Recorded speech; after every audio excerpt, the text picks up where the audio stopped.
Les influenceurs voyage font la promo de l'avion. C'est ce qu'affirme le dernier rapport de l'ONG Greenpeace, publié jeudi 19 octobre. Deux chercheuses ont regardé des centaines de posts Instagram d'influenceurs français spécialisés dans le voyage. Voici leurs conclusions. Déjà, les influenceurs feraient des posts qui ressemblent beaucoup aux publications sponsorisées par le secteur aérien et mettraient en avant le même idéal de voyage. C'est-à-dire partir très loin, si possible sur une plage paradisiaque, et donc prendre l'avion.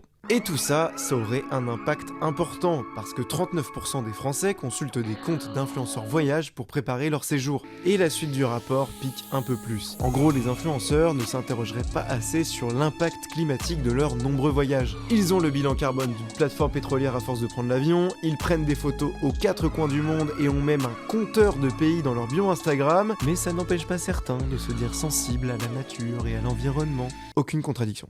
Bon, du coup, on a trouvé un couple de blogueurs voyage cités dans le rapport. Ils assument de prendre l'avion, mais encouragent aussi leur communauté à voyager autrement. Nous, on est content avec ce rapport de Greenpeace que ça sorte et que ça fasse réfléchir tout le monde. Nous aussi, ça nous fait réfléchir forcément. On n'a pas envie de s'estampiller, encore une fois, de prendre une étiquette de voyageur vert, éco-responsable et de faire un peu du greenwashing. Ça nous arrive encore de prendre l'avion aujourd'hui.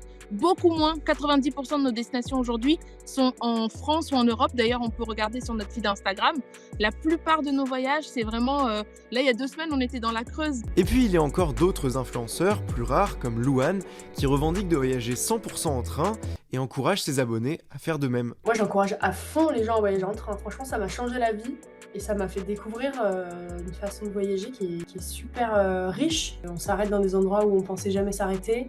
On rencontre des gens qu'on pensait jamais rencontrer. Et c'est important qu'on change notre manière de voyager et qu'on change notre manière de rêver le voyage. Je trouve vraiment que c'est aux influenceurs de changer ça. Quant au rapport, il propose plusieurs solutions. Une loi pour interdire toute publicité pour les activités les plus émettrices de dioxyde de carbone et un rééquilibrage des prix pour que les billets de train coûtent moins cher que les billets d'avion.